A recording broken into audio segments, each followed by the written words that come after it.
Hello friends, bright learning के YouTube channel में आप सभी का स्वागत है। जी हाँ फ्रेंड्स, आज हम देखेंगे कि इनकम टैक्स का पेमेंट आप कैसे कर सकते हैं। तो इसके लिए सबसे पहले गूगल के अंदर आपको लिखना है incometax.gov.in और एंटर प्रेस करना है। ये लिखने के बाद एंटर प्रेस करने के बाद यहाँ पे जो फर्स्ट साइट दे रखी है home page income tax department, यहाँ पे क्लिक करना है।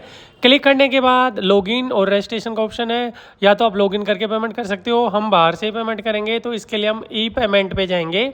ई पे टैक्स यहाँ पे लिखा हुआ है, ई पे टैक्स पे क्लिक कर देंगे।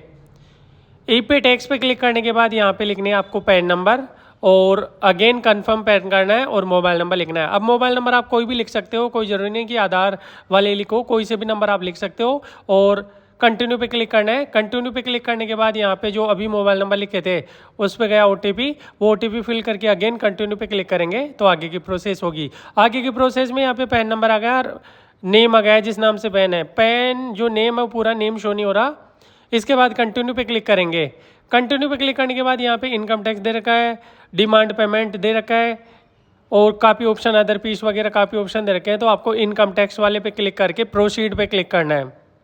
प्रोसीड पे क्लिक करने के बाद यहाँ पे असेसमेंट ईयर सेलेक्ट करना है। तो असेसमेंट ईयर क्या होता है, जो करंट ईयर होता है उससे नेक्स्ट ईयर माना जाता है। तो यहाँ पे हमारा असेसमेंट ईयर 24-25 है, जिसका फाइनेंशियल ईयर 23-24 है। तो हम असेसमेंट ईयर 24-25 सेलेक्ट कर दिए, जिसका फाइनेंशियल ईयर 23-24 है।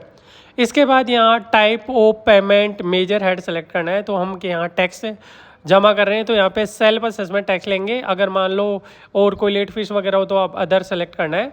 तो सेल्फ असेसमेंट टैक्स 300 वाला कोड हम सेलेक्ट कर दिए। इसके बाद आपका टैक्स अमाउंट है वो टैक्स अमाउंट लिखना है, सरचार्ज है तो वो, सेस है, इंटरेस्ट है, पेनल्टी अदर कुछ है तो वो लिखना है। हमारे केस में केवल यहाँ पे टैक्स अमाउंट है तो हम यहाँ पे टैक्स अमाउंट लिखेंगे 140 हमारा टैक्स अमाउंट है केवल। तो ये अमाउंट हम लिखने के बाद यहाँ कंटिन्यू वाले टैब पे क्लिक कर देंगे। कंटिन्यू वाले टैब पे क्लिक करने के बाद यहाँ पे आगे का जो प्रोसेस है वो देखने को मिलेगा।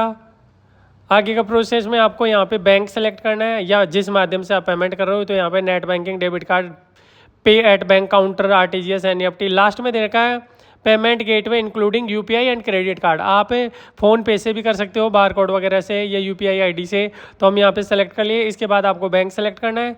इसके बाद आपका कंप्लीटली जो प्रीव्यू है फॉर्म का जो आप पेमेंट कर रहे हो वो प्रीव्यू आपको यहाँ पे दिख जाएगा। फॉर्म का प्रीव्यू आप कंप्लीटली यहाँ पे चेक करके आगे का प्रोसेस करना है। तो हमने यहाँ पे केवल टैक्स अमाउंट लिखा था, तो टैक्स अमाउंट में 140 रुपये आ गए। पे नाउ पे क्लिक कर देंगे।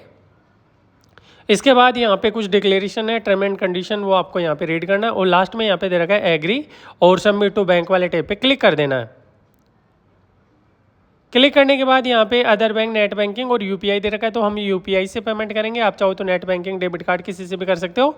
तो हम यूपीआई वाले ऑप्शन पे सेलेक्ट करके सेलेक्ट कर देंगे।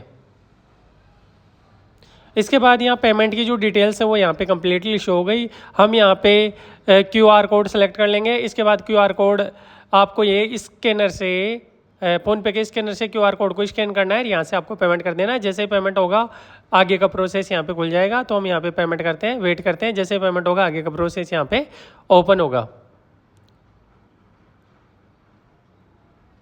तो हमारा payment, your transaction status is successfully, हमारा जो पेमेंट है वो सक्सेसफुली यहाँ पे कंप्लीट हो गया। ओके वाले टैब पे क्लिक करेंगे। इसके बाद यहाँ पे हमारी जो डिटेल्स है वो आ गई। इसके बाद आपको चालान